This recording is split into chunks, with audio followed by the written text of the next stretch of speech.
Hello students, नमस्कार। आप सभी का मैथ पुस्तक सबसे सरल यूट्यूब चैनल पर हार्दिक स्वागत है।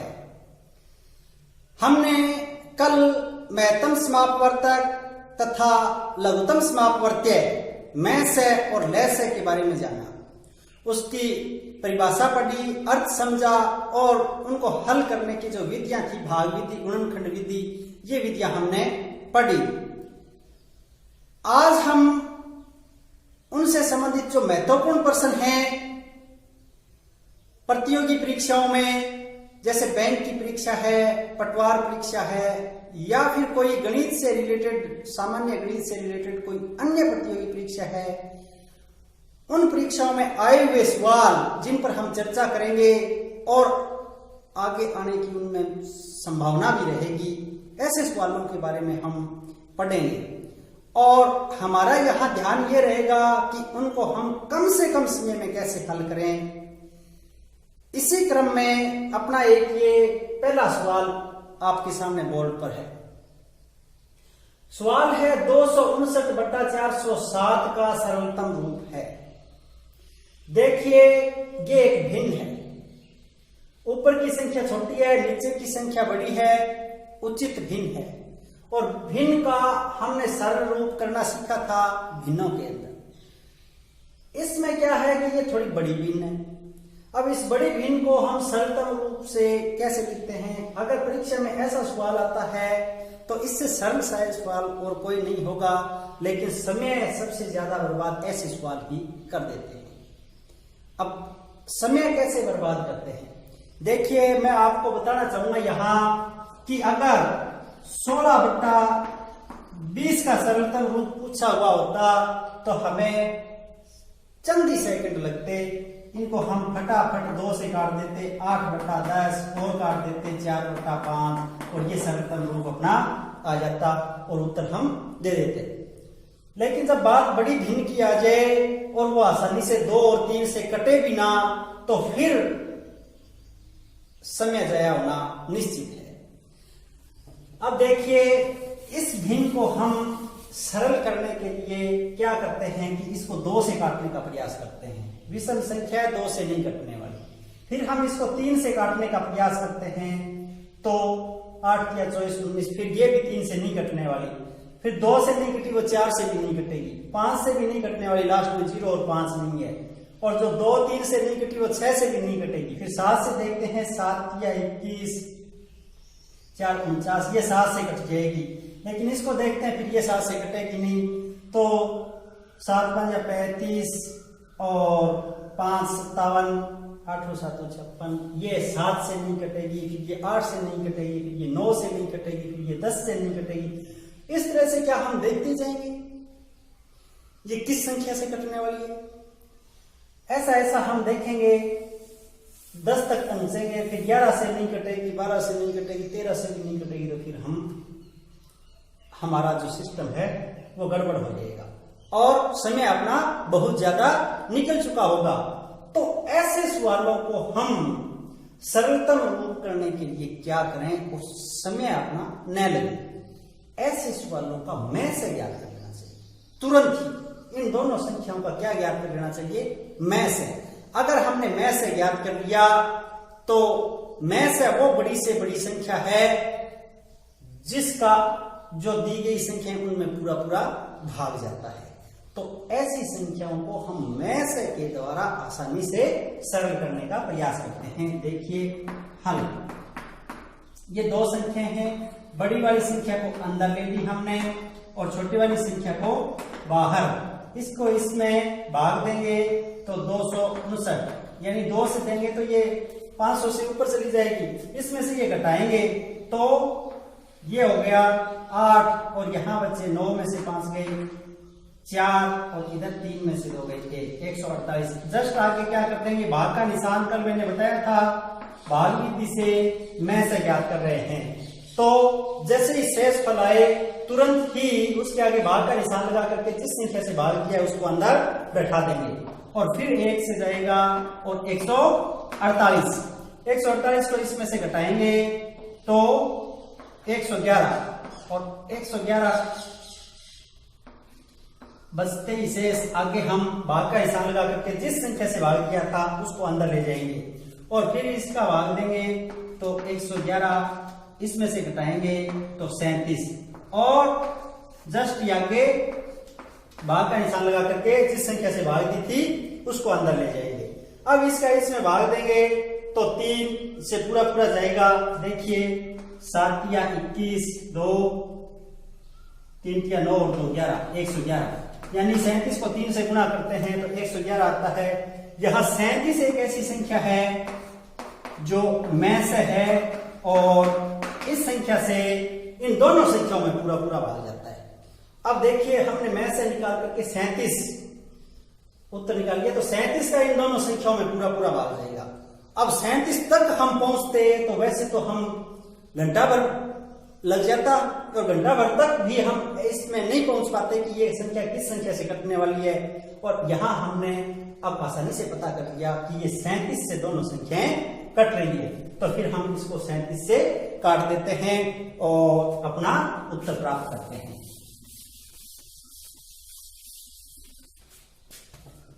259/407, इसमें 37 का भाग देंगे तो आएगा 7 और इसमें देंगे तो 11, तो इसका सरलतम रूप अपना उत्तर आ जाएगा 7/11, जिसमें कम से कम समय लगा है और सरल करने की एकदम उपयुक्त विधि है, हमने कोई अनुमान नहीं लगाया। अब चलते हैं अगले प्रश्न में।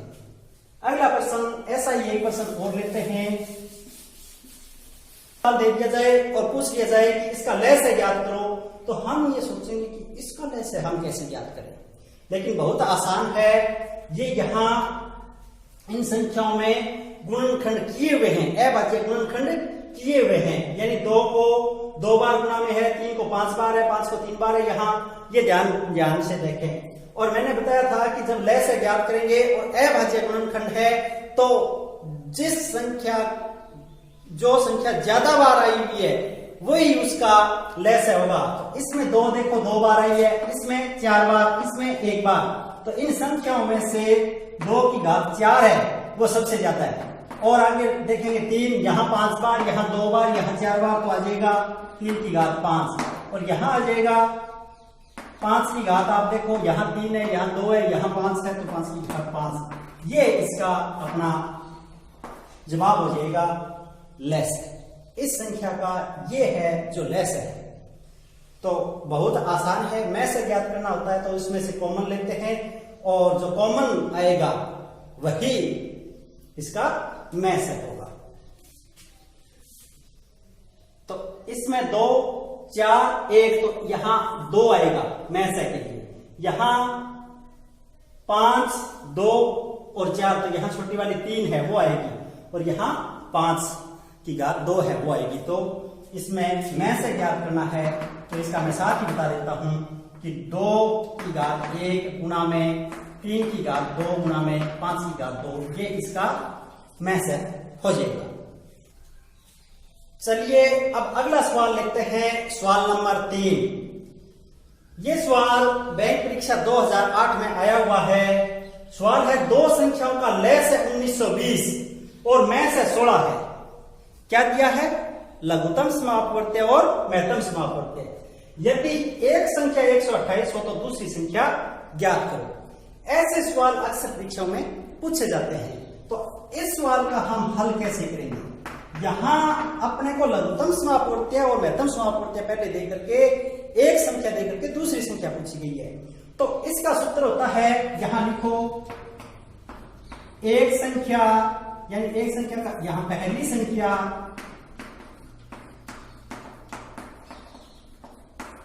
गुणा में दूसरी संख्या, बराबर लय से गुणा में से। ये एक सूत्र है और ये सूत्र कई प्रकार के प्रश्नों पर लागू हो जाएगा। यानी लय से में से दे करके एक संख्या दे करके दूसरी संख्या पूछे तो हो जाएगा। अगर 2 संख्या दे करके इनका गुणनफल दिया हुआ हो या इनका दोनों का गुणनफल दे करके एक संख्या दी हुई हो तो हो जाएगा। इन दोनों संख्याओं का एक गुणनफल दे करके और इनमें से एक का मान दिया हुआ हो, चाहे लेस है का चाहे मैस है का, तो हो जाएगा। जैसे मतलब यहां से हम क्या करते हैं, एक संख्या हमें ज्ञात करनी है तो दूसरी इनके क्या चली जाएगी, भाग में चली जाएगी।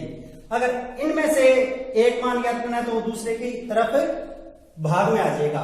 यानी इस एक सूत्र से हम 2-3 सूत्र प्राप्त कर सकते हैं और प्रश्न के अकॉर्डिंग उसके ऊपर हम लागू कर सकते हैं।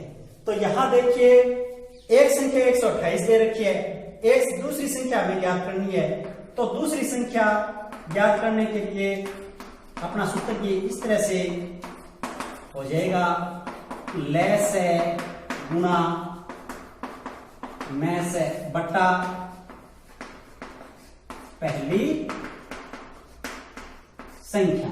यानी इनमें से एक जो पार्ट गुणा में है वो दूसरी तरफ भाग में चला गया और दूसरी संख्या हल करेंगे तो ये हो जाएगी 1920 लेस है गुणा में 16 मैस है बटा एक संख्या 128।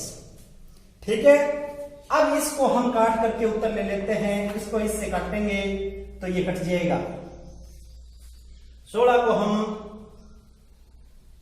8 से काट देंगे तो 128 और 8 को इसमें भाग देंगे तो 8 दूनी 16, 8 का 25, 240 अपना उत्तर आएगा जो दूसरी संख्या हो जाएगी। एक संख्या 128 है तो दूसरी संख्या क्या हो जाएगी 240।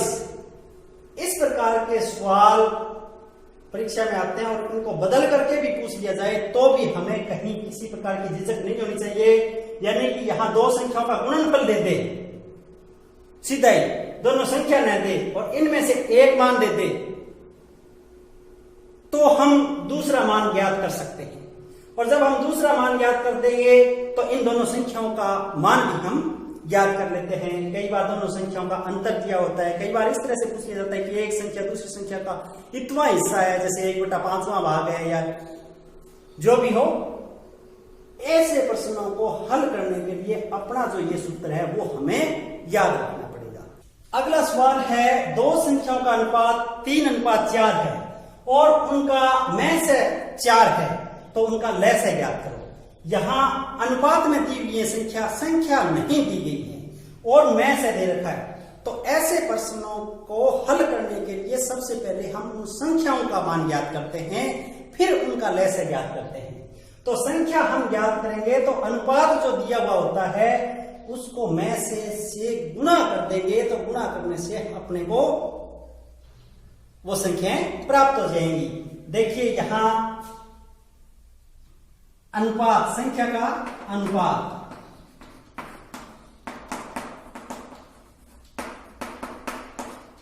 3:4 और मैस है 4 तो पहली संख्या 3 गुना में 4 बराबर 12, दूसरी संख्या 4 गुना में 4 बराबर 16। तो हमने पहली और दूसरी संख्या प्राप्त कर ली। पहली और दूसरी संख्या 12 और 16।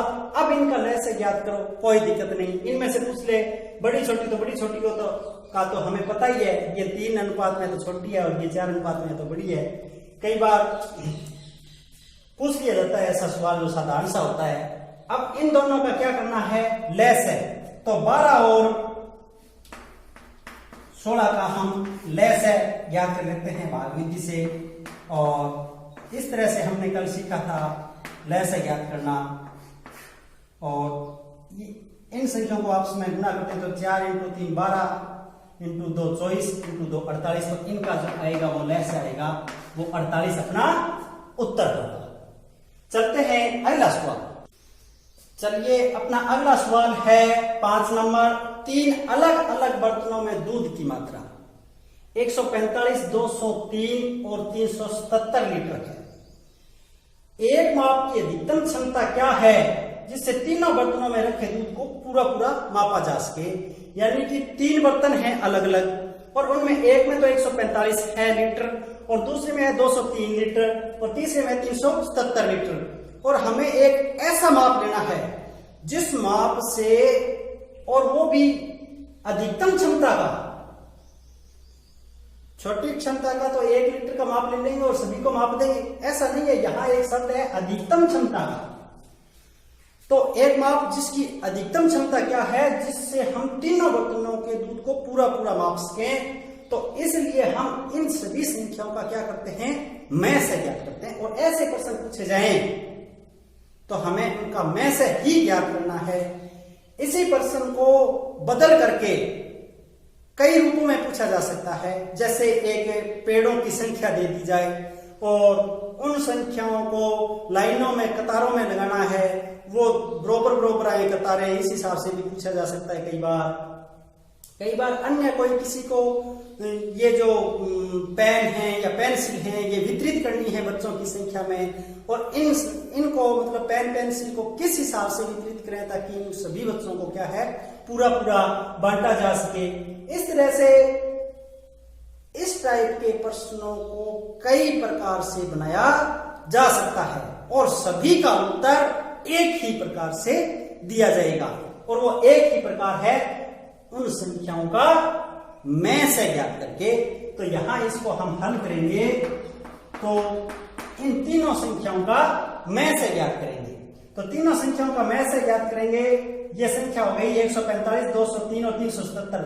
मैंने बताया था दो संख्याओं का हो तो सीधा करना है, 3 संख्याओं का हो तो पहले 2 संख्याओं का मैं से ज्ञात कर लेंगे और उसके बाद में उनका जो उत्तर आएगा उसका तीसरी संख्या के साथ मैं से ज्ञात कर लेंगे। तो यहाँ 377 और 203 का पहले कर लेते हैं। तो 203 का इसमें भाग विधि से मैं से ज्ञात करेंगे तो 203 एक का 203 बच गया 4 और 7 और 174। 203 यहां ले आएंगे भाग के अंदर और इसका इसमें भाग देंगे तो 174, इसमें से घटाएंगे तो 3 और 9 2 29 और 174 को इसके अंदर ले लेंगे। इसका इसमें भाग देंगे तो 6 से चला जाएगा, 6 से 174 कुछ नहीं बचा। तो इन दोनों संख्याओं का जो आया मैं से वो 29 था और 29 के साथ 145 का और कर लेते हैं। 145 और 29 का मैं से ज्ञात करेंगे तो ये हो जाएगा 5 से चला जाएगा पूरा 145। तो इन तीनों संख्याओं का जो मैं से आया वो कितना था 29 और 29 लीटर क्षमता का जो माप है वो इन तीनों बर्तनों में रखे हुए दूध की मात्रा को पूरा पूरा माप सकता है। ऐसे प्रश्नों को हल करने के लिए हमें एक ही बात ध्यान रखनी है, उन संख्याओं का क्या ज्ञात करना है मैं से। और ऐसे ही प्रश्न आते हैं जिनमें हमें ले से भी ज्ञात करना होता है, उनकी पहचान क्या है, वो अगला सवाल जो लेकर के आएंगे उसमें क्या होगा ले से निकलेगा, ध्यान रखना बरोबर। अगला सवाल अपना है 4 घंटियां क्रम से 8, 10, 12 व 15 सेकंड के अंतराल पर बजती है। यानी 4 घंटियां हैं और वो बज रही है और 8, 10, 12 और 15 सेकंड के अंतराल से बजती हैं। यदि वे प्रातः 8 बजे एक साथ बजी हों, यानी 8 बजे वो एक साथ बजी है, एक साथ उनकी ध्वनि आई है, तो फिर वो पुनः कितना बजे वे एक साथ बजेंगी। 8 बजे तो एक साथ बज गई, अब अगली बार वो कौन सा समय होगा जब वो एक साथ बजेंगी। ऐसे सवाल अक्सर परीक्षाओं में, प्रतियोगी परीक्षाओं में पूछे जाते हैं। इसी सवाल को दूसरे तरीके से भी पूछा जा सकता है कि ये इतने अंतराल से बजती हैं, तो यहाँ प्रातः 8 बजे ये न दे करके सीधा ये पूछ लिया जाए कि 10 मिनट में कुल कितनी बार एक साथ बजेंगी। यहाँ 10 मिनट दे दिया जाए, 12 दे दिया जाए, 11 दे दिया जाए, जो भी हो, जो भी मिनट दी हुई हो उसमें कुल कितनी बार वो एक साथ बजेंगी। ऐसे सवाल परीक्षाओं में पूछे जाते हैं। तो इनमें हमें क्या करना है ले से ज्ञात करना है। पिछले वाला तो जो था सवाल उसमें तो था मैं से, और ऐसे सवालों में क्या होगा ले से। तो इनका ले से हम ज्ञात करते हैं और उत्तर अपना निकालते हैं। लय से ज्ञात करने की विधि आप लोगों को मैंने बताई है। इन संख्याओं को इसके अंदर ले लेते हैं 8, 10, 12 और 15 और इन चारों संख्याओं का क्या करते हैं लय से। और जो संख्या आएगी लय से उसमें जिसमें इन सभी का भाग जाए उस लय से तो वो एक साथ बचेंगे।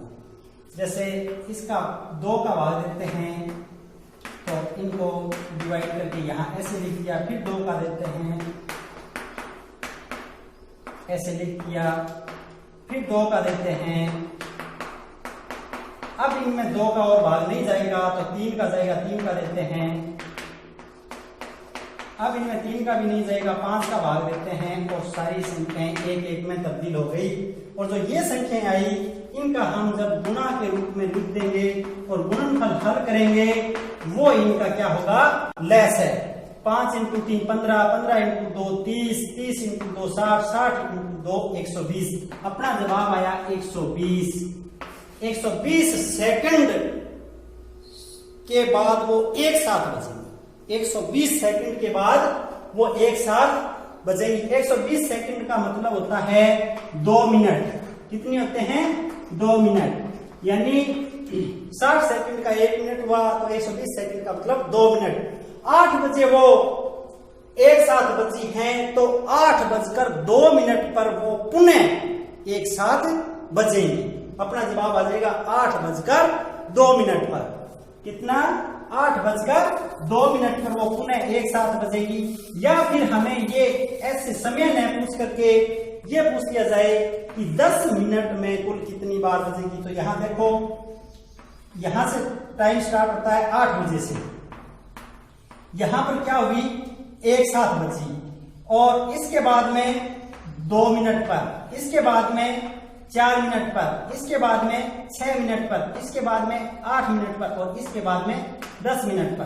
तो 10 मिनट में कुल कितनी बार बची, एक तो यहां बच गई, एक यहां 2, 3, 4, 5 और 6 बार। अपना जवाब आ जाएगा 6 बार। अगर आप ऐसा न करें तो इसका ये 10 है, 10 में अपना जो लय से आया था 2, ठीक है 2 मिनट, तो उसका इसमें भाग देंगे तो 5 उत्तर आएगा और उसमें एक और जोड़ देंगे। क्यों? क्योंकि वो जो सबसे पहले वाला है वो इसमें ऐड नहीं किया गया था, इसलिए यहाँ वो आ जाएगा कुल 6 बार 10 मिनट में घंटियां एक साथ बजेंगी। और अगर पॉइंटों में उत्तर आए तो अगला ही लेना है। जैसे 5 पॉइंट समथिंग आता तो यहाँ 6 ही होता, एक जोड़ किया 6 ही होता। ठीक है, ऐसा नहीं है कि इनको 6 पॉइंट कुछ लेकर के 7 लेकर के जाएंगे, बिल्कुल भी नहीं। अब जो अगली बार वो बजेगी वो बजेगी 12 मिनट पर ही। इसके बाद में पॉइंट से कितने ही आओ वहां घंटियां नहीं बजेगी। अगली जो बार घंटी बजेगी वो 12 मिनट पर ही बजेगी। ये अपने ऐसे सवाल थे जो प्रतियोगी परीक्षाओं में अक्सर पूछे जाते हैं। और 2 संख्याओं का गुणनफल दे करके एक संख्या का मैं से दे रखा है तो लय से ज्ञात करो। तो ये सबसे पहले ही मैंने ये बता दिया था ऐसा सवाल कि 2 संख्याओं का गुणनफल दे करके और एक मैं से या लय से दे रखा है तो दूसरा हम ज्ञात कर सकते हैं। तो अपना सूत्र वही होगा, पहली संख्या गुना में दूसरी संख्या बराबर लय से इंटू मैं से। अपना सूत्र क्या था, पहली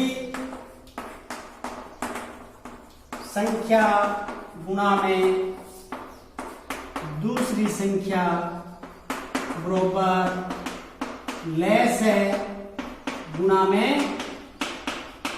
मैं से। तो यहां 2 संख्याओं का गुणनफल दे रखा है अपने क्वेश्चन में और वो गुणनफल है 4107। दोनों संख्याओं का गुणनफल करके दे रखा है हमें, दोनों संख्याएं अलग अलग नहीं दी, कोई दिक्कत नहीं।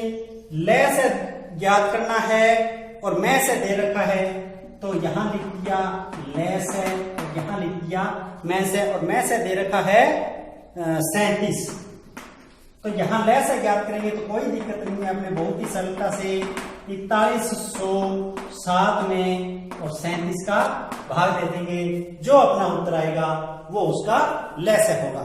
आज के इस वीडियो में बस इतना ही। हमने लेस और मैथ से संबंधित प्रतियोगी परीक्षा में आने वाले सवालों के बारे में चर्चा की और आप लोगों के अच्छी तरह से समझ में भी आ गए होंगे। जो उदाहरण मैंने देकर के आपको बताए वैसे वैसे उदाहरण अपनी बुकों में खोज करके ढूंढ करके और ऐसे सवालों को हल करने का प्रयास कीजिए। बार बार प्रयास करोगे तो निश्चित रूप से आपके समझ में आ जाएगी। और गणित एक ऐसा विषय है जो दोहरान से जिसको आप जीत सकते हैं। ऐसे सिर्फ रट्टे रटाने से कुछ भी नहीं होता है। दोहरान करोगे तो आप आगे से आगे बढ़ते जाएंगे। तब तक के लिए धन्यवाद। अगला वीडियो लेकर के और आएंगे, हाजिर होंगे। तब तक के लिए धन्यवाद।